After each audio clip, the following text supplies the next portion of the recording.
Hello and welcome back to Spooky Readings. My name is Bree and we've changed filming up a bit. I have a cold at the moment, so I decided to film a bit earlier. Unfortunately, that does mean that there's a lot of traffic noise and also my neighbour making noise. They do this every day and I hear it every day, so I hope you can bear with me while I get my health sorted out. So, without further ado, let's get in today's reading. Fairies, flighty friends, or fiendish folk? What's your take on fairies? For me, fairies are very nostalgic. They remind me of the magic of Shirley Barber books that I used to read as a little girl. They remind me of playing in the tiered garden of my grandparents where anything could be possible. They even reminded me of Prince of Cecily Barker illustrations. But throughout history, fairies or fae have also been creatures of mischief. And in today's reading, we're going to find out all about them. Welcome to Sheridan Fanu's The Child That Went with the Fairies.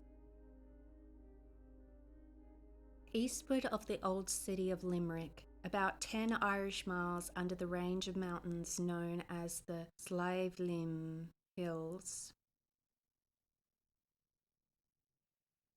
famous as having afforded Sarsfield a shelter among their rocks and hollows when he crossed them in his gallant descent upon the cannon and ammunition of King William on its way to the beleaguering army. There runs a very old and narrow road.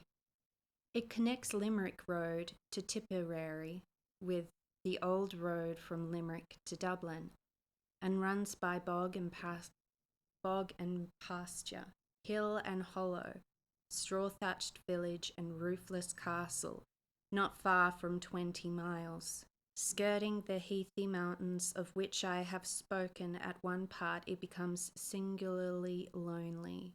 For more than 3 Irish miles, it traverses a deserted country, a wide black bog level as a lake, skirted with copse, spreads at the left as you journey northward, and the long and irregular line of mountains rises at the right, clothed in heath, broken with lines of grey rock that resemble the bold and irregular outlines of fortifications, and riven with many a gully, expanding here and there into rocky and wooded glens which open as they approach the road.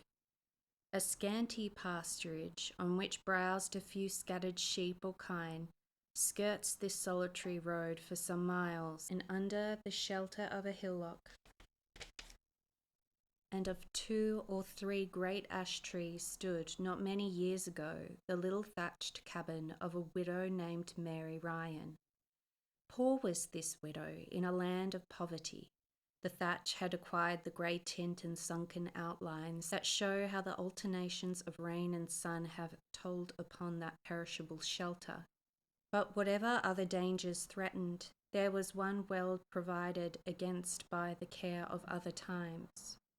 Round the cabin stood 6 mountain ashes, as the Rowans, inimical to witches, are their cold. On the worn planks of the door were nailed 2 horseshoes, and up over the lintel and spreading along the thatch grew luxuriant patches of that ancient cure for many maladies, and prophylactic against machinations of the evil one, the house leek. Descending into the doorway in the chiaroscuro of the interior, I'll put that word here, of the interior, when your eye grew sufficiently accustomed to that dim light, you might discover hanging at the head of the widow's wooden-roofed bed her bead and a vial of holy water. Here certainly were defences and bulwarks against the intrusion of that unearthly and evil power, of whose vicinity this solitary family were constantly reminded by the outline of Linsnavura, that lonely hill haunt of the good people, as the fairies are called euphemistically. whose strangely dome-like summit rose not half a mile away, looking like an outwork of the long line of mountain that sweeps by it. It was at the fall of the leaf, and the autumnal sunset through the lengthening shadow of haunted Lisnavora, close in front of the solitary little cabin, over the undulating slopes and sides of Slivelum.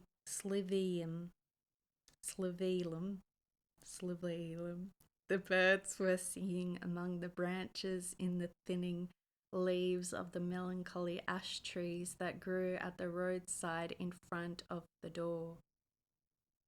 The widow's 3 younger children were playing on the road, and their voices mingled with the evening song of the birds. Their elder sister, Nell, was within in the house, as their phrase is, seeing after the boiling of the potatoes for supper. The mother had gone down to the bog to carry up a hamper of turf on her back. It is, or was at least, a charitable custom, and, if not disused, long may it continue, for the wealthier people, when cutting their turf and stacking it in the bog, to make a smaller stack for the behoof of the poor, who were welcome to take from it as long as it lasted, and thus the potato pot was kept boiling, and the hearth warm that would have been cold enough but for that good-natured bounty through wintry months. Mole Ryan drudged up the steep Beheran, whose banks were overgrown with thorn and brambles, and stooping under her burden, re-entered her door, where her dark-haired daughter Nell met her with a welcome and relieved her of her hamper. Mole Ryan looked around with a sigh of relief, and drying her forehead uttered the monster ejaculation. I wish it's tired I am with it, God bless it. And where's the crathers, Nell? Playing out on the road, mother. Didn't you see them and you coming up? No, there was no one before me on the road, she said uneasily. Not a soul, Nell, and why didn't you keep an eye on them? Well, they're being the haggard, playing there or around by the back of the house. Will I call 'em in? Do so, good girl, in the name of God. The hens is comin' home, see, and the sun was just down over Knockdoola, and I comin' up. So out ran tall dark-haired Nell, and standing on the road looked up and down, but no sign of her 2 little brothers, Con and Bill, or her little sister Peg, could she see. She called them, but no answer came from the little haggard fenced with straggling bushes. She listened, but the sound of their voices was missing. Over the stile and behind the house she ran, but there all was silent and deserted. She looked down toward the bog, as far as she could see, but they did not appear. Again she listened, but in vain. At first she had felt angry, but now a different feeling overcame her, and she grew pale. With an undefined boding, she looked toward the healthy boss of Lisnavora, now darkening into the deepest purple against the flaming sky of sunset. Again she listened with a sinking heart and heard nothing but the farewell twitter and whistle of the birds in the bushes around. How many stories had she listened to by the winter hearth of children stolen by the fairies at nightfall in lonely places? With this fear, she knew her mother was haunted. No one in the country round gathered her little flock about her so early as this frightened widow, and no door in the 7 parishes was barred so early. Sufficiently fearful as all young people in that part of the world are of such dreaded and subtle agents, Nell was even more than usually afraid of them, for her terrors were infected and redoubled by her mother's. She was looking towards Lisnavora in a trance of fear, and crossed herself again and again and whispered prayer after prayer. She was interrupted by her mother's voice on the road calling her loudly. She answered and ran round to the front of the cabin where she found her standing. And where in the world the Carruthers? Did ye see sight of them or anywhere? See sight of them? Did you see sight of them anywhere? Cried Mrs. Ryan as the girl came over the stile. I'm not doing voices today, because, yeah. Hurrah, mother, 'tis only what they're run down the road a bit. We'll see them this minute coming back. It's like goats they are, climbing here and running there, and if I had them here in my hand, maybe I wouldn't give them a hiding all around. May the Lord forgive you, Nell. The childer's gone, they took, and not a soul near us, and Father Tom 3 miles away. And what'll I do? Or who's to help us this night? Oh, we're through. The Carruthers is gone.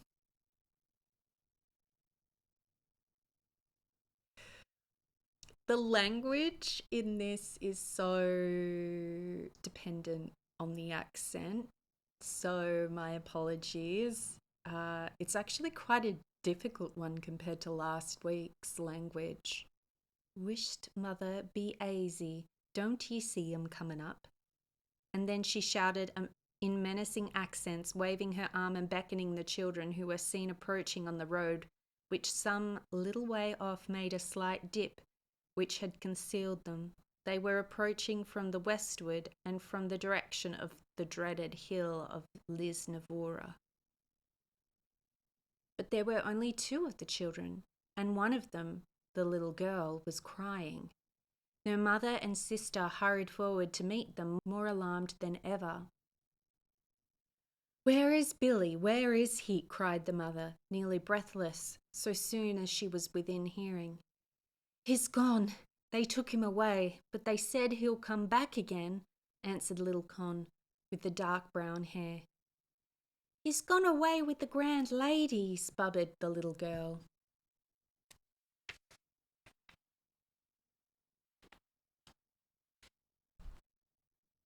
"What ladies? Where?"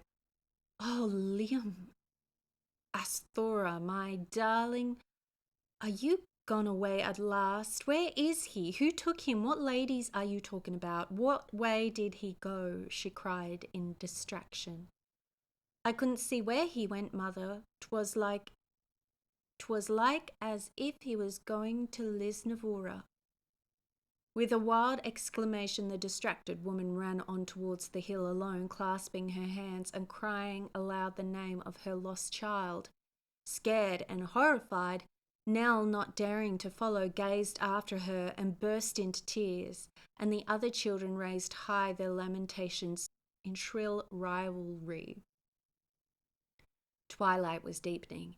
It was long past the time when they were usually barred securely within their habitation. Nell led the younger children into the cabin and made them sit down by the turf fire while she stood in the open door, watching in great fear for the return of their mother. After a long while they did see their mother return. She came in and sat down by the fire and cried as if her heart would break.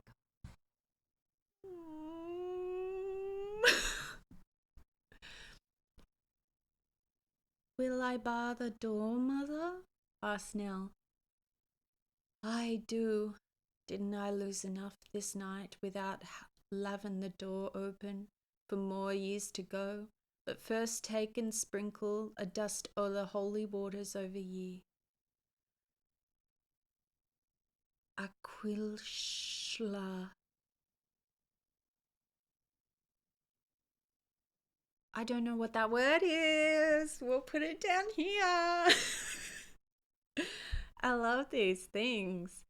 "And bring it here till I throw a taste of it over myself and the Carruthers, and I wonder, Nell, you'd forget to do the like yourself, letting the Carruthers out so near nightfall.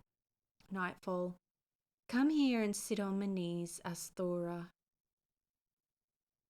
Come to me, Mavurneen,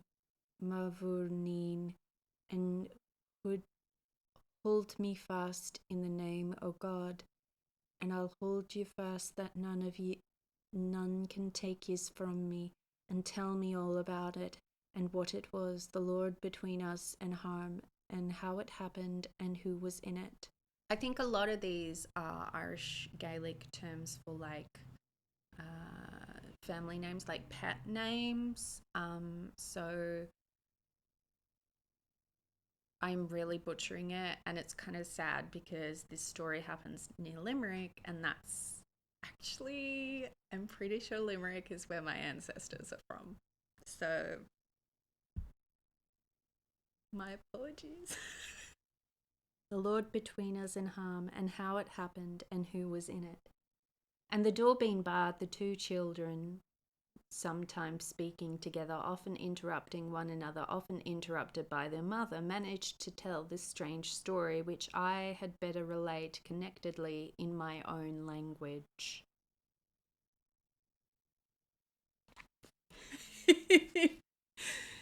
Thank you. If only my Gaelic existed. The widow Ryan's 3 children were playing, as I have said, upon the narrow old road in front of her door. Little Bill, or Loom, about 5 years old, with golden hair and large blue eyes, was a very pretty boy, with all the clear tints of healthy childhood, and that gaze of earnest simplicity which belongs not to town children of the same age. His little sister Peg, about a year elder, and his brother Con, a little more than a year elder than she, made up the little group. Under the great old ash trees, whose last leaves were falling at their feet in the light of an October sunset, they were playing with the hilarity and eagerness of rustic children, clamouring together, and their faces were turned towards the west and storied hill of Lisnavora. Suddenly a startling voice with a screech called to them from behind, ordering them to get out of the way, and turning they saw a sight, such as they never beheld before. It was a carriage drawn by 4 horses that were pawing and snorting in impatience as if just pulled up. The children were almost under their feet and scrambled to the side of the road next their own door. This carriage and all its appointments were old-fashioned and gorgeous, and presented to the children, who had never seen anything finer than a turf car, and once an old chaise that passed that way from Killaloe, a spectacle perfectly dazzling.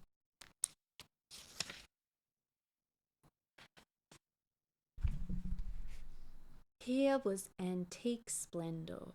The harness and trappings were scarlet and blazing with gold. The horses were huge and snow-white, with great manes that, as they tossed and shook them in the air, seemed to stream and float, sometimes longer and sometimes shorter, like so much smoke. Their tails were long and tied up in bows of broad scarlet and gold ribbon.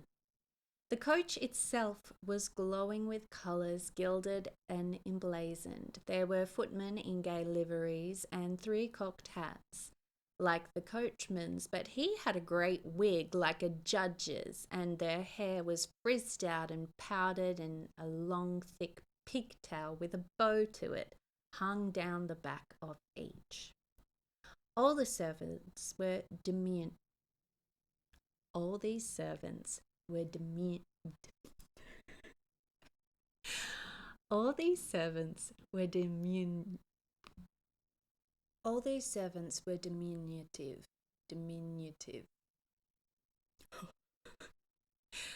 All these servants were diminutive and ludicrously out of proportion with the enormous horses of the equipage. I like that word. I'm going to use that word. The equipage. Equipage. And had sharp, sallow features and small, restless, fiery eyes, and faces of cunning and malice that chilled the children. The little coachman was scowling and showing his white fangs under his cocked hat, and his little blazing beads of eyes were quivering with fury in their sockets as he whirled his whip round and round over their heads, till the lash of it looked like a streak of fire in the evening sun, and sounded like the cry of a legion of Philippuix.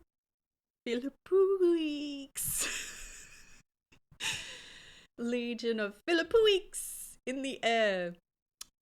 I'm going to put that word here if you want to use it. "Stop the princess on the highway," cried the coachman in a piercing treble. "Stop the princess on the highway," piped each footman in turn, scowling over his shoulder down on the children and grinding his keen teeth. The children were so frightened they could only gape and turn white in their panic, but a very sweet voice from the open window of the carriage reassured them and arrested the attack of the lackeys. A beautiful and very grand-looking lady was smiling from it on them, and they all felt pleased in the strange light of that smile.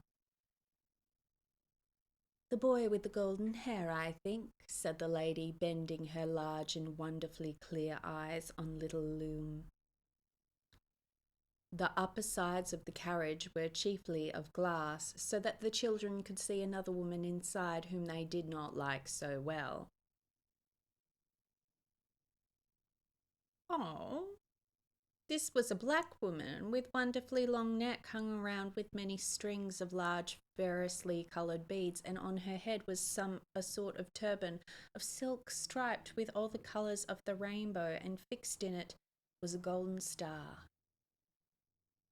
This black woman had a face as thin almost as the death's head, with high cheekbones and great goggle eyes, the whites of which, as well as her wide range of teeth, showed in brilliant contrast with her skin as she looked over the beautiful lady's shoulder and whispered something in her ear. "Yes, the boy with the golden hair, I think," repeated the lady. Now, if these kids are going to be racist, they deserve to get snatched. That's so controversial, Brie. I'm sorry. But like, these kids would have never ever seen anyone who didn't look like them. So I guess naturally they would be apprehensive about her, but she sounds beautiful to me. Anyways, unfortunately, when doing videos from a more classic literature point, we are going to come across some more, I guess, derogatory language use and POVs, like perspectives from characters towards people of color, maybe gender as well. I don't know. And because I don't pre-read these stories, I don't know when it's coming. So just keep that in mind, that does not reflect the views of this channel. It is just an unpleasant part about the work that I'm sharing. Okay?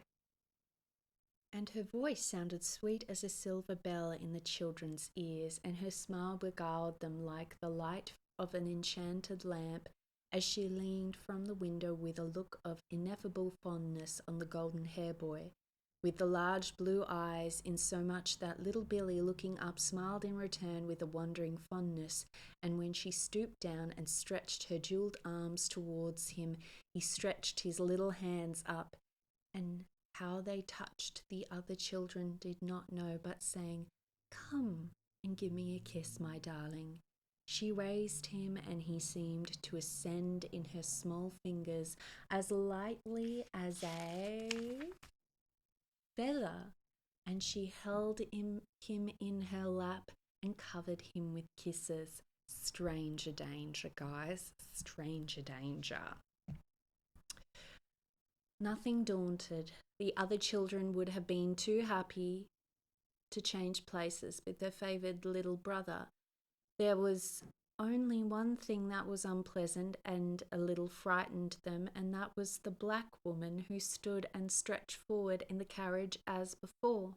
She gathered a rich silk and gold handkerchief that was in her fingers up to her lips and seemed to thrust ever so much of it, fold after fold, into her capacious mouth as they thought to smother her laughter,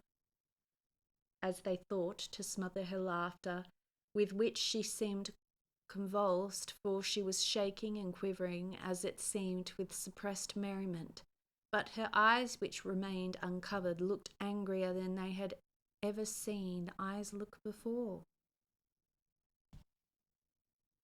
The lady was so beautiful they looked on her instead, and she continued to caress and kiss the little boy on her knee, and smiling at the other children, she held up a large russet apple in her fingers. She held up a large russet apple in her fingers, and the carriage began to move slowly on, and with a nod inviting them to take the fruit, she dropped it on the road from the window, and it rolled some way beside the wheels, they following, and then she dropped another, and then another, and so on. And the same thing happened to all, for just as either of the children who ran beside had caught the rolling apple, somehow it slipped into a hole or ran into a ditch, and looking up they saw the lady drop another from the window. And so the chase was taken up, and they continued till they got, hardly knowing how far they'd gone, to the old crossroad that leads to Oni, and it seemed that there the horses' hoofs and carriage wheels rolled up a wonderful dust, which, being caught in one of those eddies that whirl the dust up into a column on the calmest day, enveloped the children for a moment and passed whirling on towards Lisnavora, the carriage, as they fancied, driving in the centre of it. But suddenly it subsided. The straws and leaves floated to the ground, the dust dissipated itself, but the white horses and the lackeys, the gilded carriage, the lady and their little golden-haired brother were gone. At the same moment, suddenly, the upper rim of the clear setting sun disappeared behind the hill of Nokdula, and it was twilight. Each child felt the transition like a shock, and the sight of the rounded summit of Lisnavura, now closely overhanging them, struck them with a new fear. They screamed their brother's name after him, but their cries were lost in the vacant air. At the same time, they thought they heard a hollow voice say, close to them, "Go home."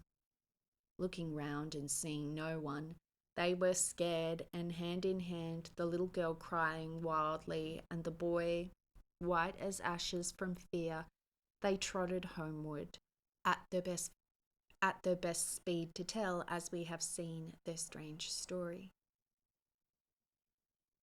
Molly Ryan never more saw her darling, but something of the little lost boy was seen by his former playmates. Sometimes when the mother was away, earning a trifle at haymaking and Nellie washing the potatoes for their dinner, or beetling clothes in the little stream that flows in the hollow close by, they saw the pretty face of little Billy peeping in archly at the door and smiling silently at them. As they ran to embrace him with cries of delight, he drew back, still smiling archly, and when they got into the open day, he was gone, and they could see no trace of him anywhere. This happens often, with slight variations in the circumstances of the visit. Sometimes he would peep for a longer time, sometimes for a shorter time. Sometimes his little hand would come in and, with bended finger, beckon them to follow. But always he was smiling with the same arch look and wary silence. And always he was gone when they reached the door. Gradually those visits grew less and less frequent, and in about 8 months they ceased altogether, and little Billy, irretrievably lost, took rank in their memories with the dead. One wintry morning, nearly a year and a half after his disappearance, the mother having set out for Limerick soon after cockcrow, to sell some fowls at the market. The little girl, lying by the side of her elder sister, who was fast asleep, just at the grey of the morning, heard the latch lifted softly, and saw little Billy enter and close the door gently after him. There was light enough to see that he was barefoot and ragged. There was light enough to see that he was barefoot and ragged, and looked pale and famished. He went in straight to the fire and cowered over the turf embers, and rubbed his hands slowly, and seemed to shiver as he gathered the smouldering turf together. The little girl clutched her sister in terror and whispered, "Waken, Nellie, waken! Here's Billy come back!" Nellie slept soundly on, but the little boy, whose hands were extended close over the coals, turned and looked towards the bed. It seemed to her in fear, and she saw the glare of the embers reflected on his thin cheek as he turned toward her. He rose and went on tiptoe quickly to the door in silence and let himself out as softly as he had come in. After that, the little boy was never seen any more by anyone of his kindred. Fairy doctors, as the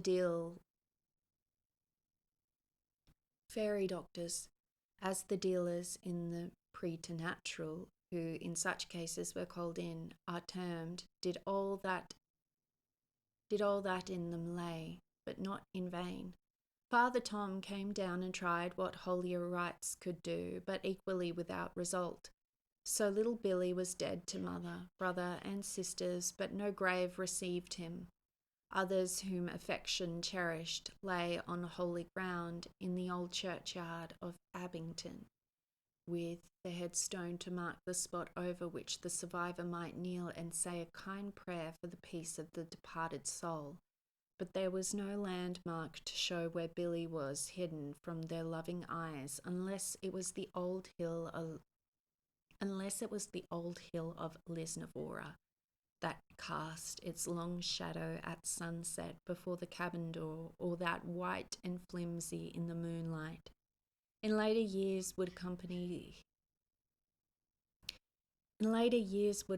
his brother's gaze as he returned from fair or market, and draw from him a sigh and a prayer for the little brother he had lost so long ago and was never to see again. And that is the end.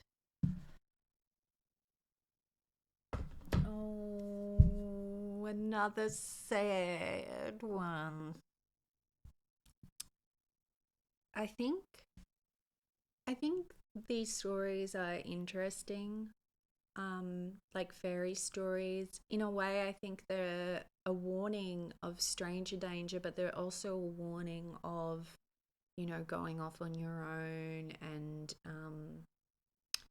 especially in like the forest, or just going off on your own, because you really open yourself up to risks as a child, of course.